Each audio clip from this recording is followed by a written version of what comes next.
The year is 2000 and Ghostface Killah is 4 years removed from releasing his debut album Ironman, which was released in October of 1996. That album will peak at number 2 on the Billboard 200 charts, selling 156,000 copies in its first week. Before Supreme Clientele, Ghostface will be going through a lot in his life, including a near-death experience that led him to the country of Benin in Africa. This is where the early stages of Supreme Clientele were written and was the birth of what many consider to be one of the greatest rap albums of all time. But before I get more into the video, I would first like to thank you guys for coming to see this. If you like the content, you should like, comment, and subscribe to help the channel grow. Also, follow my Instagram too. That would be greatly appreciated. You guys can always reach out and just show me some love. It's all good. Let me know where you're from. Represent where you're from, especially if you're representing Staten Island or any part of New York. Comment down below your favorite songs from Supreme Clientele and why. Most importantly, comment down below what it was like for you when this album first dropped, because those are my favorite comments to read. Without further ado, let's get into the video. Before we get into Supreme Clientele, we have to take a look at the state of Ghostface and the Wu-Tang Clan during this period. With the release of his debut album Ironman in 1996, Ghostface Killah would be the 5th member of the Wu-Tang Clan to release a solo album after the group's debut album. Before the release of Ironman, he was heavily a part of Raekwon's Only Built for Cuban Links album, which I recently did a video on, link in the description. Before the release of Ironman, Ghostface Killah was under a lot of pressure because prior to that point, every member that dropped before him had a good or classic album. The albums that came before him were Method Man's Clout, ODB's Return to the 36 Chambers, the Dirty Version, Raekwon's Only Built for Cuban Links, and GZA's Liquid Swords. I think that RZA should get a lot more credit for his run during this time, but even though things were going very well for the clan, they would run into some huge problems. By the late 90s, it seemed as if the Wu-Tang Clan were running out of steam. Capadonna released his debut album The Pillage in March of 1998. Method Man released the Cal 2000 Judgment Day in November of 1998. RZA released his debut album Bobby Digital in November of 1998. GZA released Beneath Earth in June of 1999. ODB released his sophomore album in September of 1999. You Gotta released his debut album Golden Arms Redemption in October of 1999. Inspector Deck finally released his debut album in October of 1999, which was Uncontrolled Substance, and Raekwon released his sophomore album in November of 1999. Now, numbers wise, most of these did pretty decent. I believe the only platinum album from all of these is Method Man's, and the rest went gold except You Gods and Inspector Deck's. With that being said though, a lot of those albums, although some did good, some aren't held in the highest regard when it comes to Wu albums. They weren't on the level of a Liquid Swords or Only Built for Cuban Links to many people. For instance, Inspector Deck's album suffered severely because of 2 floods that occurred that ultimately changed Wu-Tang and rap history.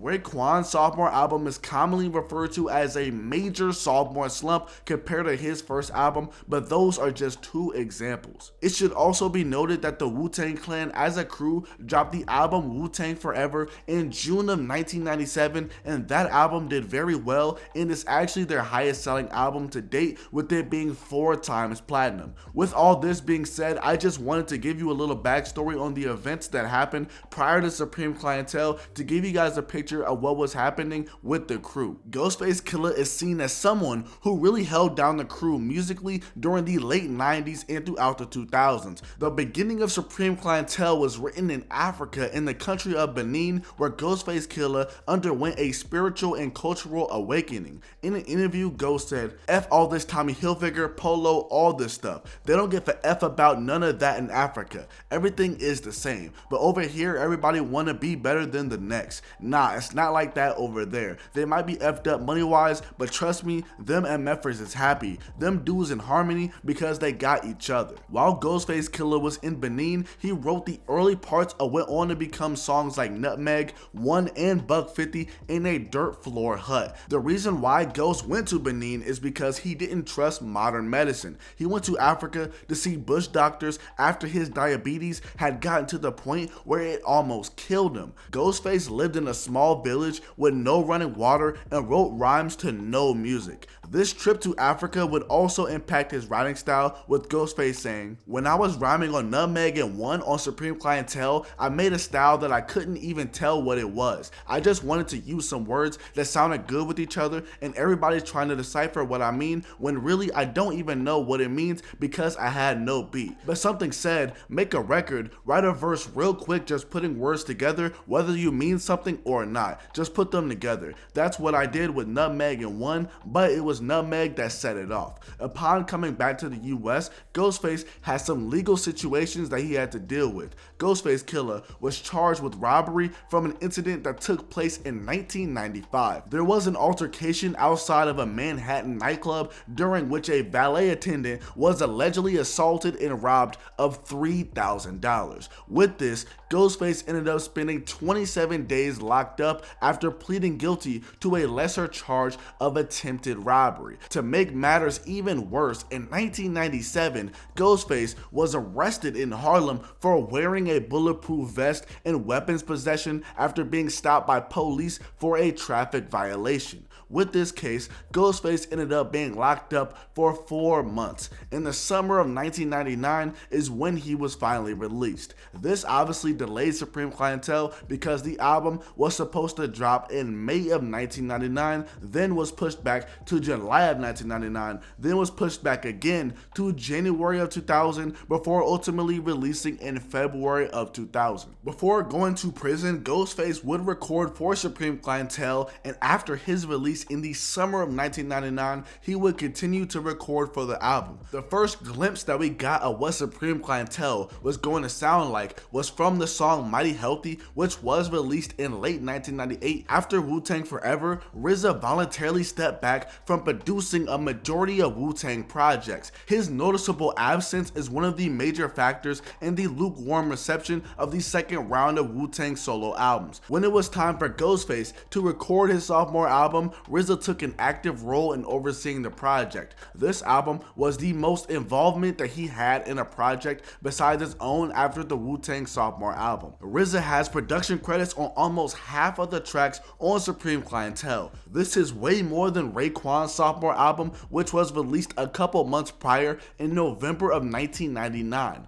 This album has no production credits from RZA at all, let alone a Ghostface Killah feature. So it was a big deal that RZA was now more involved. In December of 1999, the single Apollo Kids was released for Supreme Clientele. 2 months later, Ghostface Killah would release his sophomore album Supreme Clientele, which peaked at number 7 on the Billboard 200 chart, selling 134,000 copies in its first week. A month after its release, the album was certified gold by the RIAA and has yet to go platinum, which is really interesting considering it went gold only a month after its release. Now, when I originally did this video a while back, I was made aware that there is a completely different version of this album, which is the Canadian version. There was a comment on the old video stating the differences. According to the comment, the song Ghost Dini has a totally different beat. This is the same beat that the Ruthless Bastards used for their song Bastard, which appeared on the Wu-Tang Killer Bees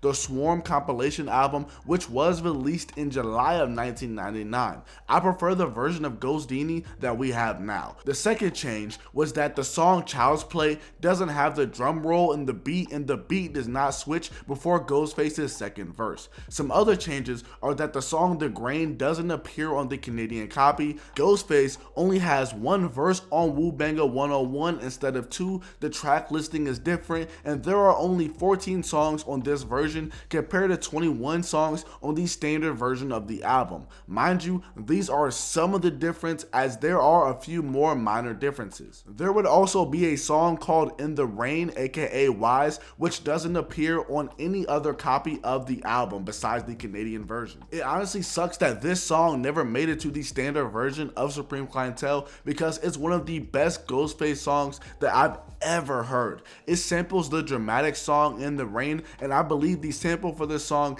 didn't get cleared, but this song ended up on the Hidden Darts Special Edition compilation album, which was released in March of 2007 as Wise. This track has a different version to it, but I prefer the version that appears on this album compared to the remix. The meaning behind this song is really sad, and this is what Ghostface had to say about it. I wrote this next song for Wise. That's my brother right there. My brother just got shot. I was down in Miami. One night I went outside to the beach with the box. I was the only one out there at the time. I threw on the dramatics In the Rain. I took a couple of puffs of weed and stuff. It started raining and the song is called In the Rain. It was like a coincidence on how this stuff was going down. I started catching the rhyme. First line, second line, and the more I wrote, the more it rained. But I was like, F it, because there was an energy that just kept me there. A force, nah, I mean, every time I wrote a line and then thought I might change it, it would rain harder. Like it was saying, don't touch nothing. So I'd keep it. I was out there for 4 or 5 hours, and you know how big the beach is. I looked out at the water and it was just mad dark. And I'm on the sand, and I'm writing about Wise. So you know I started crying a little bit.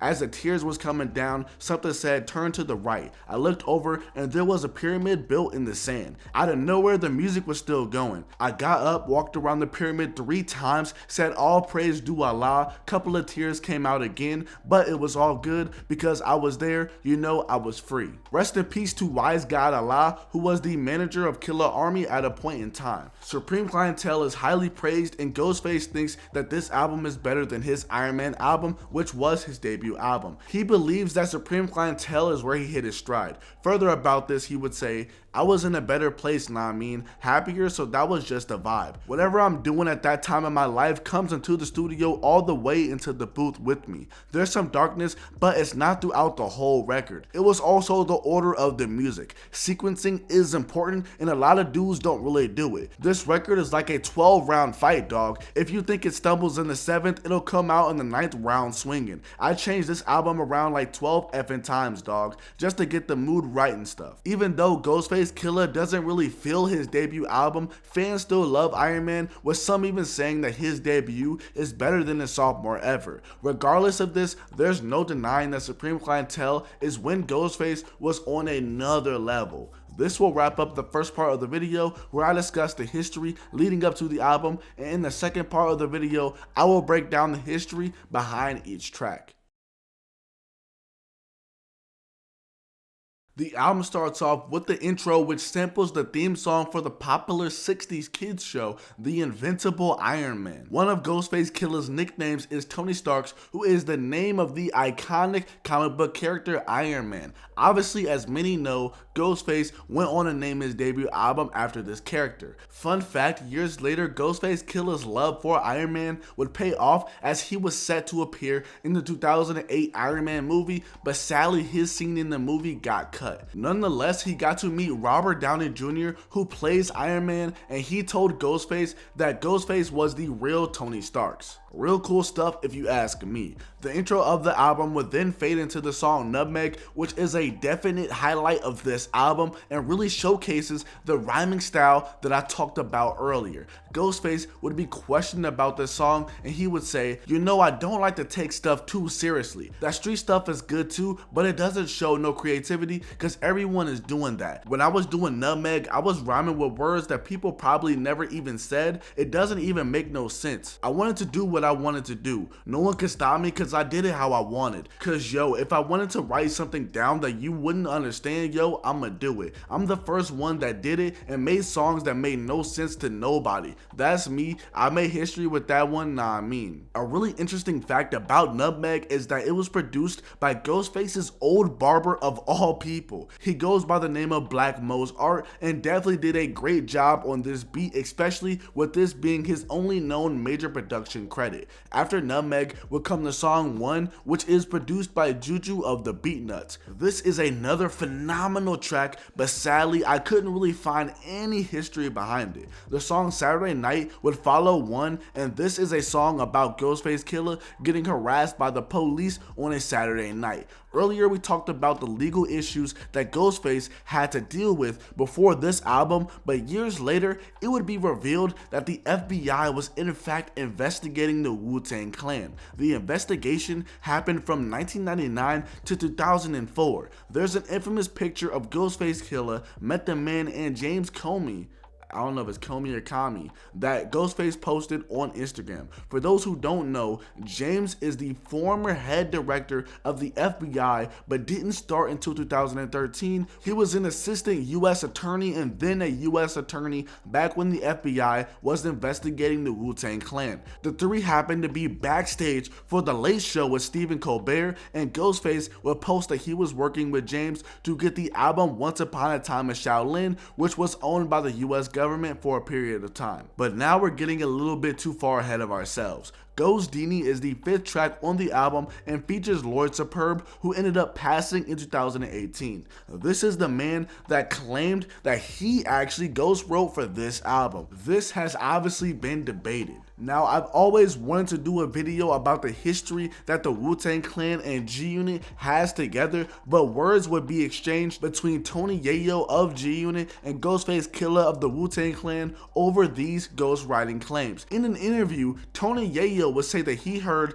that a kid from Far Rockaway, where Lord Superb was from, wrote Supreme Clientele. Now, after this interview came out, Tony Yayo would come out and say that he was taken out of context by a journalist who overheard his conversation with a friend. Ghostface Killah would respond to Tony Yayo and the ghostwriting allegations. Yeah, I was in Europe when I heard Tony Yayo say that. That's just nonsense. I still put mad stuff out. Perb was Perb, Ghost was Ghost. Perb is raised man. He been in the studio a few times while we're doing stuff. He ain't write stuff. All Perb contributed was a couple of lines that you could put in the air. When we write, we all do that. Say this one right here or put this one right here. We all catch lines with each other cause you in the studio. You got dudes around you that write. Even if he did write a verse, he could never make an album of mine. He couldn't make an album, you feel me? I made Supreme Clientele what it is. Those are my stories, based around whatever they're based upon. It's me, but Yayo can suck a fat D, tell him I said that. This won't be the last time I talk about someone from G-Unit though, more on that later.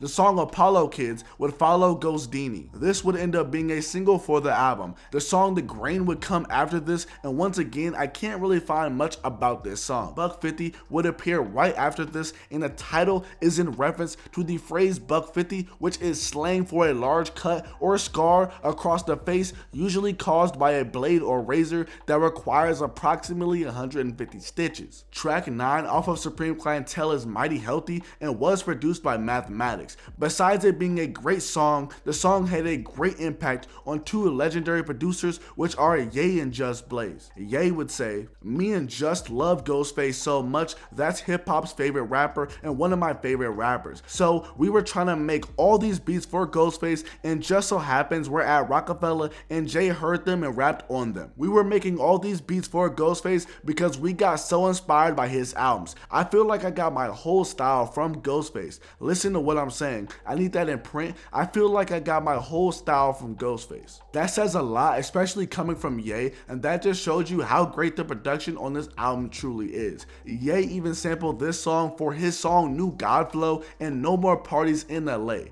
Part of the bridge for this song came from the song Holy War by Divine Force. RZA would talk about the link between Divine Force and the Wu-Tang Clan in an interview. He stated that GZA had a friend named Raekwon who had a group called Divine Force. Ghostface did part of their song over, and a man by the name of Sir Ibu, who was a part of the group, approached RZA and said that he needed money due to this. Mind you, this guy and RZA were cool, so RZA ended up giving him $2,500 $100, and that was that. After Mighty Healthy, we get to the first skit on the album, which is Woodrow the Basshead skit. Very self-explanatory skit. It's about a basshead named Woodrow. The song Stay True ends off the first half of the album. Stay True would be produced by Inspector Deck, who first produced the beat for his own song Elevation, which appeared on his debut album Uncontrolled Substance, which was released in 1999. On other versions of Supreme Clientele, the song Stay True is titled Deck's beat due to him producing the beat. The song We Made It started off the second half of the album, which was followed by Stroke of Death, which is the 13th track on the album. This track has a very dark and eerie vibe to it. 4 seconds of the sample plays, then it constantly keeps getting brought back, which was initially done by accident by RZA.